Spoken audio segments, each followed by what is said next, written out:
اور اس خلافت کے موقع پر میں آپ کو بتانا چاہتا ہوں کہ کم سے کم 250 آدمی ایسے ہیں ساری دنیا میں جن کو اللہ تعالیٰ نے کسی خواب کے ذریعے، کشف کے ذریعے یا ان کے دل میں یہ بات ڈالی گئی کہ کون شخص اگلا خلیفہ ہوگا۔ لیکن جیسا روایت ہے، جیسا تعلیم ہے، کسی بھی شخص نے، کسی ایک شخص نے بھی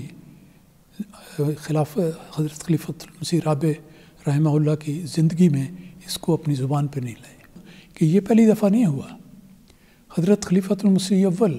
رضی اللہ تعالیٰ عنہ کے زمانے میں بھی، خلیفۃ المسیح ثانی رضی اللہ تعالیٰ عنہ کے زمانے میں بھی، حضرت خلیفۃ المسیح ثالث رحمہ اللہ کے زمانے میں بھی، اور حضرت خلیفۃ المسیح رابع کے زمانے میں بھی بے شمار لوگوں نے خوابیں دیکھی۔ اور لطف کی بات ہے، شاید بعض دوستوں کو علم نہ ہو کہ یہ ساری خوابیں ایک اتنی بڑی موٹی کتاب کی شکل میں شائع شدہ ہیں، یہ پڑھی جا سکتی ہیں۔ اور یہ حضرت خلیفۃ المسیح خامس ایدہ اللہ تعالیٰ بنصر عزیز کی ایک بہت ہی پرمعرفت نصیحت تھی اور ہدایت تھی کہ صرف میری خلافت کے بارے میں خوابیں شائع نہ کریں، بلکہ سب خلفاء کے بارے میں جو اللہ تعالیٰ نے اپنے پیارے بندوں کو بتائی ہوئی ہیں وہ سب کو اکٹھا کریں۔ ایک خاتون ہے، بلا نام ساری بات میں کروں گا، انہوں نے ذکر کیا کہ جس وقت انتخاب خلافت کا اجلاس ہو رہا تھا وہ ایک یورپ کے ملک میں تھی، ان کے خاوند باہر یہاں مسجد کے سڑک کے سامنے جو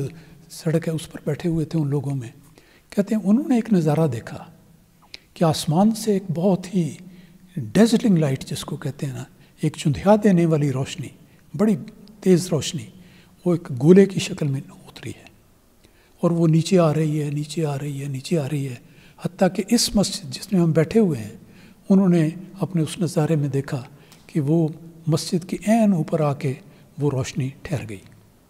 پھر ٹھہر گئی، کچھ دیر کے بعد وہ روشنی مسجد کے اندر داخل ہوئی، پھر مسجد کے اندر آ کے کہتے ہیں کہ اس خاتون نے یہ نظارہ دیکھا کہ وہ ساری روشنی ایک شخص کے سینے میں جا کر گم ہو گئی،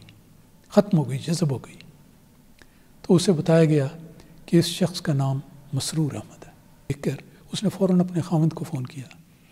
اور کہا کہ یہ بات ہے، مجھے یہ نام بتایا گیا ہے۔ تو بیوی نے کہا کہ مجھے تو پتہ نہیں کہ کون ہے۔ تو خاوند کا جواب سنیے، وہ کہتا مجھے بھی نہیں پتہ کہ یہ کون ہے۔